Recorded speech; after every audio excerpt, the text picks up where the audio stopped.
কে প্রিয়া নাকি? তা কি খবর, সকালবেলায় ফুল তোলা হচ্ছে? আপনাকে ঠিক চিনতে পারলাম না তো। আপনি কে মশাই? তুমি আমাকে চিনতে পারবে না। তুমি অনেক ছোট থাকতে আমি একবার এসেছিলাম, কিন্তু আমি কি দেখছি বল দেখি। কি দেখবার কথা বলছেন? আজ থেকে 5 বছর আগে আমি এই গ্রামকে যেমন দেখেছিলাম, আজকেও ঠিক তেমনই আছে। কি ব্যাপার? এই গ্রামের মোড়ল কি গ্রামের কোনো উন্নতি করেনি? এই গ্রামের মোড়ল আমার বাবা। আমার বাবা এই গ্রামের জন্য যথেষ্ট করেছে। আপনি হয়তো ভালো করে বুঝতে পারছেন না। আমি অনেক কিছুই বুঝতে পারছি হে মামুনি। তোমার বাবা বলি তো আমি তোমাকে কথাটা বললাম। তোমার বাবাকে একটু বোঝাও। বাবাকে বোঝানোর কিচ্ছু নেই। গ্রামের মানুষ বাবার কাছে দরকারি কিছু চাইলে বাবা কোনো দিনই তাদেরকে ফিরিয়ে দেয় না। কই সেরকম তো কিছু দেখতে পাচ্ছি না। আমি অনেক গ্রামের অনেক মোড়লকে দেখেছি, গ্রামের মানুষেরা না চাইতেই অনেক কিছু দিয়ে দিয়েছে। কিন্তু তোমার বাবা এমন এক মোড়ল যাকে চাইতে হয়, তারপর চাইলেও যে দেবে তার কোনো মানে নেই। আপনি ভুল বলছেন। হয়তো আপনার অভিজ্ঞতা নেই, তাই জন্য কথাটা বলছেন। ঠিক আছে, আপনি দাঁড়ান। আমি চললাম এখান থেকে, আমার গিয়ে কাজ আছে। সত্যি কথাকে এড়িয়ে চলে গেলে হবে মা, যাও আর কি বলবো।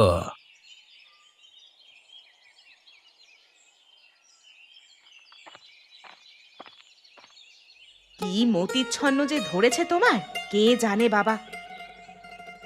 কি হলো গিন্নি, তুমি এভাবে কথা বলছো কেন সকালবেলায়? কি হয়েছে কি? বলি সকাল থেকে উঠে তোমার কোনো কাজ নেই? এতগুলো নৌকা তৈরি করে তুমি কি করছো? তোমার নৌকা তো কেউ দাম দিয়ে কেনে না। শুধু শুধু এত নৌকা তৈরি করে কি হবে শুনি? আরে কিনবে কিনবে, দরকার হলে ঠিক কিনবে। তুমি দেখে নিও গিন্নি, সময় আসতে দাও, দেখবে ঠিক নৌকা কিনে নিয়ে গেছে। ঘরে নুন আনতে পান্তা ফুরিয়ে যাচ্ছে। গ্রামের বাজারে ধার বাকি অনেক, আর তুমি এখানে তোমার নিজের শখ পূরণ করছো। এইভাবে আর কতদিন চলবে? খেতে পড়তে তো কোনো অসুবিধে হচ্ছে না, তাহলে তুমি সকালবেলায় এত কথা কেন বলছো? আমাকে আমার কাজটা করতে দাও। শোনো, তোমাকে একটা কথা বলে রাখি। আমি এভাবে লোকের কাছে চেয়ে চিনতে এনে ঘর সংসার চালাতে পারবো না। যদি তুমি কাজের কাজ না করো আর যদি দিন শেষে ঘরে টাকা না আনো, তাহলে আমি এই ঘর থেকে সারা জীবনের মতো চলে যাব। এরকম করছো কেন? আমি ঠিকই বলছি। তোমার যদি সংসারের প্রতি কোনো দায়িত্ব না থাকে, তাহলে আমিও কোনো দায়িত্ব পালন করব না। আমি এই ঘর সংসার ছেড়ে চলে যাব। তারপর তোমার যা ইচ্ছা তুমি করো। ঠিক আছে, কিন্তু তুমি রাগ করো না। আমি কাল থেকে অন্য কাজে বের হব। দেখি নদী থেকে মাছ ধরে বাজারে বিক্রি করব, তবে যদি তুমি একটু শান্ত হও। সেটাই করবে। আর যদি কথার হেরফের হয়, তাহলে কিন্তু আমি কালকেই বাড়ি থেকে বিদায় হয়ে যাব। বাবা, তুমি এমন কাউকে চেনো যে আজ থেকে 5 বছর আগে এই গ্রামে এসেছিল? কই না তো, তুই কার কথা বলছিস? আমি যখন ফুল তুলতে গিয়েছিলাম, ওখানে একজন ভদ্রলোক আমার সঙ্গে হঠাৎ করে কথা বলতে শুরু করলো। কি কথা বলছিল তোর সাথে? বলছিল নাকি 5 বছর আগে এই গ্রামকে যেমন দেখেছে এখনো তেমনই আছে, এমনকি আমাকেও খুব ভালো করে চেনে। তাই নাকি? তাহলে কি সেই লোকটা? কে জানে। যেই হোক না কেন, মোট কথা আমাদের এবং আমাদের গ্রাম সম্পর্কে সব কথা সে জানে। এবং আমার দেখে মনে হলো অন্যান্য লোকের কাছে আমাদের সম্পর্কে বদনাম রটিয়ে বেড়ায়। সে কি রে, তার কি খেয়ে দেয়ে কোনো কাজকর্ম নেই? আমাদের গ্রামের নামে বদনাম রটাতে এসেছে। তার সঙ্গে একবার মুখোমুখি হতে হবে তো, দেখব কে সেই লোক। হ্যাঁ, আর যদি কথা হয় তাহলে একটু ধমকে দেবে তো, না হলে যেখানে সেখানে বদনাম করে বেড়াবে। ঠিক আছে মা, তুই যা, তোর কাজ কর গিয়ে। সকালে চা খাওনি তো? বসো, তোমার জন্য আমি চা করে নিয়ে আসছি। আরে আসুন আসুন সুকেন্দুদা, কি সৌভাগ্য আমার! এই কতদিন বাদ আমার বাড়িতে আপনি আসছেন। হ্যাঁ, অনেকদিন পর তোমাদের কথা মনে পড়লো, ভাবলাম দেখে আসি তোমাদের গ্রামটা কেমন হয়েছে এখন। আসুন আসুন দাদা, ভেতরে আসুন। তা বৌমা কোথায়? তাকে তো দেখতে পাচ্ছি না। আপনার বৌমা একটু বাজারের দিকে গেছে। ওই নিজের হাতেই সবকিছু করে আর কি। মানে সকাল হলেই বাজার ঘাট ঘরের সব কাজ করে ফেলে আর কি। তুই তাহলে কি করছিস? আমি পাশের গ্রামে একটা ভাগ চাষের কাজ করি আর কি। পাশের গ্রামে কাজ করিস, কিন্তু এই গ্রামে কাজ করিস না কেন? এই গ্রামে কাজ করতে অসুবিধে কোথায়? অসুবিধে কোথায় সেটা তো আপনি ভালো করেই জানেন। এই গ্রামের মোড়লকে আমি খুব একটা দেখতে পারি না, সেই কারণেই এখানে কাজ করতে ভালো লাগে না। বটি তো গ্রামের মোড়ল মানে ওই অবিনাশবাবু তোদের জন্য তো কিছুই করেনি। গ্রাম 5 বছর আগেও যা ছিল এখনো তাই আছে। কি আর করা যাবে, মেনে নিতে হবে, তাছাড়া তো আর কোনো উপায় নেই। উপায় আছে, কিন্তু তোরা সেই উপায়ের দিকে হয়তো নজর দিচ্ছিস না। ঠিক আছে, আমার কথা মতো চলিস, আমি ঠিক তোদের মোড়লকে সোজা করে দেব। তুমি আবার আগের মতো ঝামেলায় জড়াবে না তো দাদা, তাহলে কিন্তু মহা মুশকিল হয়ে যাবে। আরে না রে, এবারে যা হবে সব গোপনে হবে, কোনো প্রমাণ থাকবে না, সবকিছু চোখের আড়ালে। ভালো লাগে না বাবা, বেশ নিজের মতো নৌকা তৈরি করে দিন কাটাচ্ছিলাম, সেই জিনিস গিন্নির সহ্য হলো না, আমাকে কাজ করিয়েই ছাড়লো। যাই, এখন তাড়াতাড়ি কয়েকটা মাছ ধরে বাজারে বিক্রি করে টাকা পয়সা এনে গিন্নির হাতে দিই, না হলে ঘর ছেড়ে হয়তো পালিয়ে যাবে, তখন গ্রামের লোকের কাছে কথা শুনে মরতে হবে। আরে নদীর পাড়ে কে পড়ে আছে বলে মনে হচ্ছে, যাই তো একবার গিয়ে দেখি। আরে এই যে একটা বুড়ো মানুষ, এখানে এভাবে পড়ে আছে কেন? একদম ভিজে গেছে মনে হচ্ছে। নদীতে তাহলে নৌকাডুবি হলো নাকি? না না, বৃদ্ধ মানুষটাকে এভাবে এখানে ফেলে রাখলে চলবে না, আমি যাই এনাকে বাড়ি নিয়ে যাই। কি ব্যাপার প্রিয়া, তুই প্রত্যেক দিন এত ফুল তুলে কি করিস রে? সব ফুল তুলে নিলে হবে? গ্রামের লোকদেরও তো ফুলের দরকার, সেটা কি তুই বুঝছিস না? আমি কোথায় সব ফুল তুলে নিয়ে যাই কাকিমা? তুমি কি দেখতে পাও না গাছে আরো কত ফুল আছে? তুই ভাবিস না যে তুই এই গ্রামের মোড়লের মেয়ে বলে তুই যা খুশি তাই করতে পারবি। এইভাবে চলে না, দিন সবাইকারই আসে, জানিস তো? যা বাবা, আমি আবার যা খুশি তাই কোথায় করলাম? আমি কি তোমাকে কিছু বলেছি? তুমি তো সকালবেলা এসে ঝগড়া লাগাচ্ছ। কি এত বড় কথা? আমি তোর সাথে ঝগড়া লাগাচ্ছি? আমার খেয়ে দে কোনো কাজ নেই তাই না? তোর সাথে আমি ঝগড়া করতে যাব কেন শুধু শুধু? তোমার কথাবার্তা শুনে তো তাই মনে হচ্ছে। ঝগড়া ছাড়া আর কি বলবো বলো দেখি? সকালবেলা তো তুমি একটু ভালো করেও কথা বলতে পারতে, কিন্তু তা না। আচ্ছা, তোমরা কি ভেবেছো বলো তো? আমি কি গ্রামের মোড়লের মেয়ে বলে খুব অপরাধ করে ফেলেছি? হ্যাঁ হ্যাঁ ফেলেছিস। গ্রামের মানুষেরা খেতে পারছে না, আর তুই মোড়লের মেয়ে হয়ে নিজের ইচ্ছে মতো ঘোরাফেরা করে বেড়াবি, সেটা তো আর হবে না। কে খেতে পারছে না গ্রামে? তুমি কাউকে দেখাতে পারবে? যদি তুমি দেখাতে পারো তাহলে আমাদের গোটা জমিদারি তোমার নামে লিখে দেব। ও সব কথার কথা। আমি যদি দেখাই তাকে তো ভয় দেখিয়ে নিজের দলে টেনে নিবি। আমি কি তোদের চিনি না? ওরে শোন, তোর বয়সটা আমার থেকে অনেক ছোট। তুই কি ভাবিস না ভাবিস আমি সব কিছুই জানি। কিছু মনে করো না কাকিমা, তোমরা একটু বেশিই বোঝো, তাই জন্যই তোমাদের এই অবস্থা।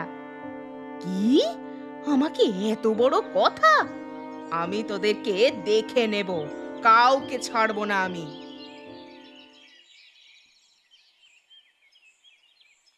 একে নিজে খেতে পায় না, তার উপর আবার কোথা থেকে কাকে ধরে নিয়ে ঘরে এনে তুললো।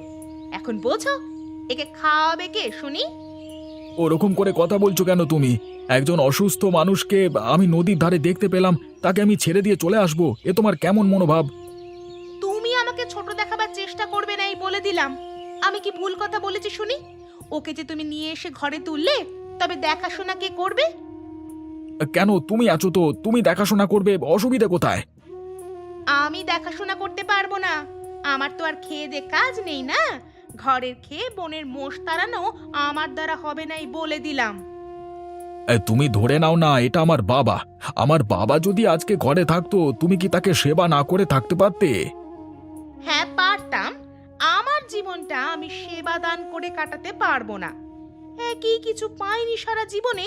তুমি কি দিয়েছো বলো তো আমাকে? চেঁচামেচি করো না, দেখো উনি একে বৃদ্ধ মানুষ, ওনার এখন সুস্থ হওয়া প্রয়োজন। তুমি সেবা করো বা না করো, তুমি এখান থেকে যাও, আমি বাকিটা দেখে নিচ্ছি। তা তো দেখে নেবে বটেই। ঘরের থেকে তোমার কাছে সব সময় পর বড়। অতএব তোমার সঙ্গে কথা বাড়িয়ে কোনো লাভ নেই।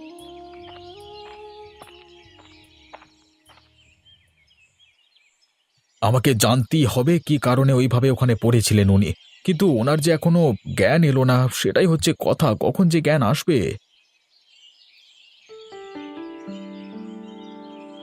বাবা গো বাবা, কি বলবো তোমাকে, একজন মেয়ের মুখে যে এত বড় বড় কথা আমি বিশ্বাস করতে পারিনি। ভাগ্যিস সুখেন্দুদা সেদিন সাবধান করলো। আমি তোমাদেরকে কি বলেছিলাম, এই গ্রামের মোড়লও যেমন মোড়লের মেয়েও তেমন, কেউ ভালো নয়। ওদেরকে একবার শায়েস্তা না করতে পারলে হবে না। হ্যাঁ গো দাদা, কি আর বলবো, দুটো ফুল তোলা নিয়ে একেবারে আমার সাথে কেলেঙ্কারি বাঁধিয়ে দিল। কি কথাই না শোনালে আমাকে। আমি যখনই বললাম আমাদের জন্য কিছু ফুল রাখো, তখন আমাকে বলে কি না, তোদের মতো গরিবেরা ফুল নিয়ে কি করবি। কি, আমার গিন্নিকে এত বড় কথা? আমি ওকে ছেড়ে কথা বলবো না, আমি এক্ষুনি যাচ্ছি মোড়ল মশাইয়ের কাছে। আরে দাঁড়াও দাঁড়াও ভাই, এত মাথা গরম করে কোনো লাভ নেই। ওর কাছে গিয়ে তুমি কিছুই প্রমাণ করতে পারবে না। ওই অবিনাশ নিজে তো এসব শিখিয়েছে। তুমি কি ভাবছো তার কাছে বিচার চেয়ে তুমি বিচার পেয়ে যাবে? তাহলে কি করব? আমরা কি কিছুই করতে পারবো না নাকি? যা ইচ্ছে তাই করবে ওরা? এদের কাছে মাথা গরম করে কাজ করতে যাবে তো একদম ফেঁসে যাবে। ক্ষমতাশালী ব্যক্তি তো যখন যা ইচ্ছা তাই করতে পারে। তোমাকে হয়তো এই গ্রাম থেকে তাড়িয়েও দিতে পারে। তাহলে কি আমি আমার স্ত্রীর অপমানের প্রতিশোধ নেব না? আরে রাতটা তো হতে দাও, তারপর না হয় প্রতিশোধ নেওয়া যাবে। অন্যভাবে প্রতিশোধ নিতে হবে, আনাড়ির মতো সামনাসামনি লড়াই করলে হবে না। তাহলে কি করতে হবে? অবিনাশ বাবুর জমির ধানগুলো কি সব উঠে গেছে, সে খবর কি জানো? হ্যাঁ, বেশিরভাগটাই উঠেছে, খামারে রাখা আছে। কেন বলো তো? ঠিক আছে, রাতটা নামতে দাও, তারপর তুমি আর আমি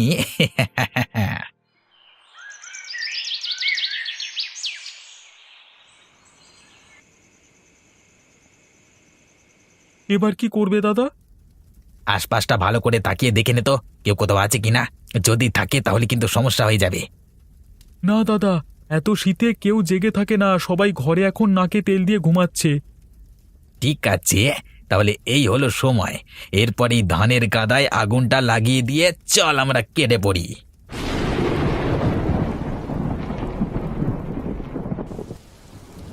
আরে দাদা, এভাবে বৃষ্টি এলো কোত্থেকে? কেউ কি আমাদের দেখে ফেললো নাকি? কেউ জল ঢেলে দিল না তো? ওরে না রে পাগল, এ যে আকাশ থেকে বৃষ্টি হচ্ছে রে, কিন্তু এ সময় বৃষ্টি এলো কোত্থেকে? আগে তো কোনো বৃষ্টির সংকেত ছিল না, তাহলে বৃষ্টি এলো কি করে?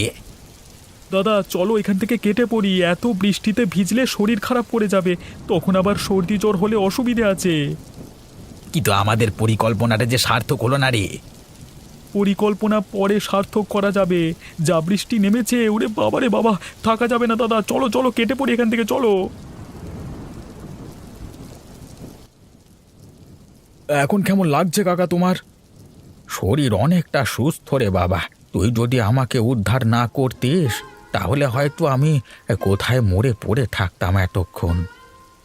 এটা তো আমাদের কর্তব্য কাকা, তোমাকে ওই অবস্থায় ফেলে রেখে আসা একদমই উচিত নয়। তা কাকা বলো দেখি, তোমার হঠাৎ করে এই অবস্থা হয়েছিল কেন? কোনো নৌকাডুবি ঘটেছিল নাকি? বাইরে খেয়াল করে দেখ, বৃষ্টি নেমেছে, শুনতে পাচ্ছিস তো? আমিও তো সেটাই ভাবছি, কোনো সংকেত ছাড়াই বৃষ্টি নামলো কি করে? বিকেলবেলা পর্যন্ত আকাশে কোনো রকম মেঘ ছিল না, হঠাৎ করে বৃষ্টি এলো কি করে সেটাই তো বুঝতে পারছি না। আমিও সেটাই তোকে বলতে চাচ্ছি। আমাদের ওখানেও হঠাৎ করে এমন বৃষ্টি এসে বন্যার সৃষ্টি করে ফেলে। সেই বন্যার জলে আমি জমিতে আমার ধানগুলো দেখতে গেছিলাম। তারপর ভেসে কোথায় যে চলে গেলাম কিছুই বুঝতে পারলাম না। যখন জ্ঞান ফিরল না তখন দেখলাম তোদের বাড়িতে আছি। তাহলে এখন কি হবে কাকা? আমাদের এখানেও কি বন্যার সৃষ্টি হবে? হতেও পারে রে, না হওয়াটা অসম্ভব কিছু নয়।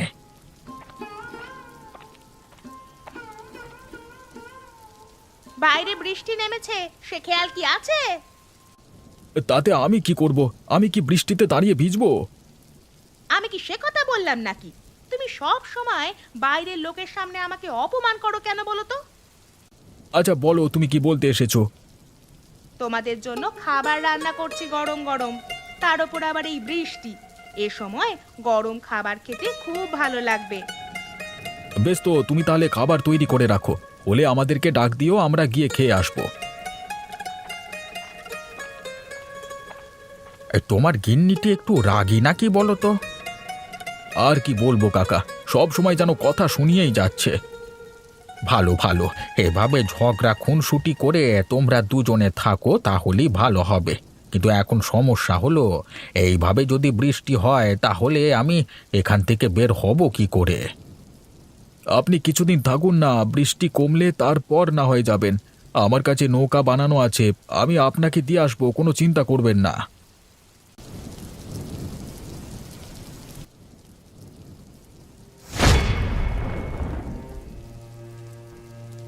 বাবা, বাবা, কি হলো তোমার বাবা? তুমি এভাবে পড়ে গেলে কেন? তোমার কি শরীর খারাপ করছে বাবা? বাইরে কি অবস্থা রে মা?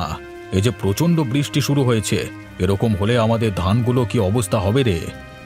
তুমি কোনো চিন্তা করো না বাবা, সব কিছু ঠিক হয়ে যাবে, তুমি দেখে নিও। কি ঠিক হয়ে যাবে রে মা? সব ধানগুলো নষ্ট হয়ে যাবে বলে মনে হচ্ছে। আমার এতদিন ধানগুলো কেটে ফেলে রাখা উচিত হয়নি, তাড়াতাড়ি ধানগুলোর একটা ব্যবস্থা করতে হতো। কিন্তু আকাশে হঠাৎ করে কোনো মেঘ নেই, বৃষ্টির সংকেত নেই। এইভাবে যদি বৃষ্টি নামে তুমি কি করবে বলো তো বাবা? তোমার কি কিছু করবার আছে? আমার খুব ভয় করছে রে মা, এখন কি হবে বল দেখি। যে কটা ধান পাবো সেগুলো বিক্রি করে কোনো লাভ হবে কি? আমার তো মনে হচ্ছে হবে না। এখন যে কি হবে কিছু বুঝতে পারছি না। এত চিন্তা করো না বাবা, চিন্তা করে যদি তোমার শরীর খারাপ হয়ে যায় তাহলে আমি কি করব বলো দেখি? আমার হাতের কাছে সাহায্য করবার যে কেউ নেই। তোমাকে বলেছিলাম একটা লোক রাখতে, তুমি তো সেটাও রাখলে না। এখন সব দিক থেকে চিন্তা হয়ে যাবে গো। না রে মা, তোর কথা শুনতে হবে। এরপর থেকে দেখাশোনার একটা লোক রাখবো, তুই কোনো চিন্তা করিস না। আমি চিন্তা করছি না, তুমি চিন্তাটা কমাও। চিন্তা করে করে মাথা ঘুরে পড়ে গেলে তুমি, যদি কিছু অঘটন ঘটে যেত। চিন্তা করব না ঠিকই, কিন্তু চিন্তা মাথা থেকে যাচ্ছে কোথায় বল দেখি? সেই চিন্তা আমার মাথায় থেকেই যাচ্ছে, সেখান থেকে মুক্তি আমি কিছুতেই পাচ্ছি না। দেখেছিস বাপ, এত বৃষ্টি হয়েছে কালকে যে একদম ঘরের দোরগোড়া পর্যন্ত জল চলে এসেছে। ভাব দেখি, আমি এই বন্যার জলে ভেসে নদী দিয়ে এখানে এসে পৌঁছেছিলাম। সেটা ভেবেই তো ভয় লাগছে। তোমার সঙ্গে যে কি ঘটনা ঘটতে যাচ্ছিল সেটা আমি এখন কল্পনা করতে পারছি। কিন্তু নৌকাগুলো তুই তৈরি করে বেশ ভালো করেছিস, এই নৌকায় এখন লোকজনের প্রয়োজন পড়বে। দাঁড়াও তো, একবার গিন্নিকে ডেকে দেখি। গিন্নি, আরে ও গিন্নি, একবার বেরিয়ে এসো তো। তুমি কি বলবে আমি খুব ভালো করেই জানি। কি বলবো বলো তো? তুমি এখন আমাকে বলবে কেমন লাগে দেখলে তো? আমি আগেই বলেছিলাম আমার নৌকাগুলো কাজে লাগবে। এখন আমি বুঝতে পারছি তুমি কতটা ঠিক ছিলে। তাহলে গিন্নি তুমি বলো, এখন তুমি ঘর ছেড়ে কোথাও যাবে নাকি? এই বন্যার সময় এসব কথা বলো না। একই প্রচন্ড ঠান্ডা করছে, তার উপর আবার ঘরের উঠান পর্যন্ত জল এসে পৌঁছেছে। এই বন্যার জলে নেমে আমি অন্য কোথাও যাব কি করে? বেশ, তাহলে তুমি ঘরে থাকো, আমি আর হরিপদ কাকা একটু বাইরের দিকটা দেখে আসি। চলো কাকা, আমরা একবার অবিনাশ বাবুর সাথে দেখা করে আসি। ঠিক আছে, চলো ভাই, যাওয়া যাক।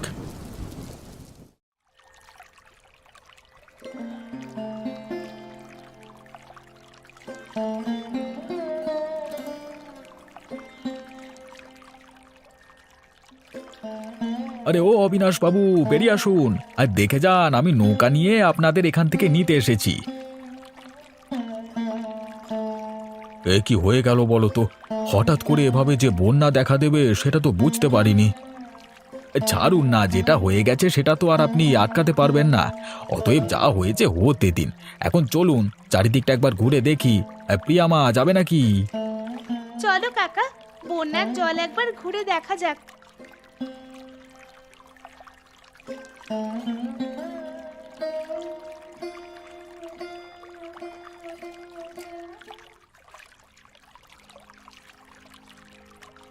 গোপালদা, আমাদেরকে বাঁচাও, আমরা এই গাছের উপর উঠে বসে আছি। একিরে রতন, তোদের বাড়িটা কোথায় গেল? বন্যার জলে ভাসিয়ে নিয়ে চলে গেছে। আমরা কোনো মতে তিনজনে এখানে উঠে বসে আছি। ঠিক হয়েছে, তোমরা যেমন লোক, তোমাদের কাজে তোমরা শাস্তি পেয়েছো। সব সময় লোকজনকে উল্টাপাল্টা কথা বলা না, এখন বোঝো কেমন লাগে। আমার ভুল হয়ে গেছে, দয়া করে আমাদের ক্ষমা করে দাও। আমি আর কোনোদিন এ কাজ করব না। এবারের মতো ক্ষমা করে দাও, আর জীবনে এ ভুল করবো না আমরা। আমাদের খুব বড় ভুল হয়ে গেছে। এই সুখেন্দু দা আমাদের ভুল পথে চালিত করেছিল। আমরা আর কোনোদিন ওর কথা শুনবো না, কোনোদিন শুনবো না।